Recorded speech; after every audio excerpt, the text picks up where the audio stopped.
Hello guys, good morning. It's a new day. আর আজকে প্রচণ্ড বৃষ্টি পড়ছে সকাল থেকে। ঘুম থেকে উঠে থেকে প্রচণ্ড লেজি লাগছে, কারণ বাইরে পড়ছে বৃষ্টি। আর আমি সকাল সকাল উঠেই এক কাপ চা নিয়ে নিই। মায়ের প্রচণ্ড বৃষ্টি পড়ছে, তার জন্য ইচ্ছা করলো বাড়ির যে ইনডোর প্ল্যানগুলো আছে সেগুলো নিয়ে একটু পরিচর্যা করি। তো তোমরাও দেখো, এগুলো আমার বাড়ির ইনডোর প্ল্যান।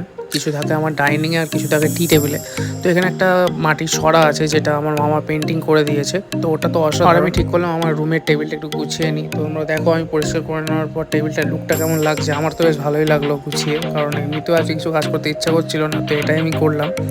দেন আমি চুল কাটার জন্য বেরিয়ে গেছিলাম, চুল কাটাতে গেছি। আর এটা হচ্ছে আমার চুল কাটার আগের লুক। হেয়ার কাটিংয়ের জন্য আমি ওয়েট করছিলাম, কারণ দাদা খুব ব্যস্ত ছিল। আর সঙ্গে সঙ্গে বৃষ্টিও স্টার্ট হয়ে যায়, তো আমি বৃষ্টি দেখছিলাম আর ওয়েট করছিলাম। দেন আমি চুল কেটে বাড়ি চলে আসি, এসে স্নান টান করে নিই। তো তোমরা দেখো জাস্ট চুল কাটার পরের লুকটা আর আগের লুকটা তো দেখেইছিলে। দেন আমি লাঞ্চ টাঞ্চ করে একটু ঘুমিয়ে নিই, আর সন্ধ্যাবেলায় বেরিয়ে যাই বন্ধুদের সাথে, চলে যাই মিয়া মোড়েতে। ওখানে কিছু টুকটাক খাওয়া দাওয়া করে নিই, আর তারপরেই বাড়ি চলে আসি। তো চলো, আজকে ব্লগটা এতটাই ছিল। Bye bye.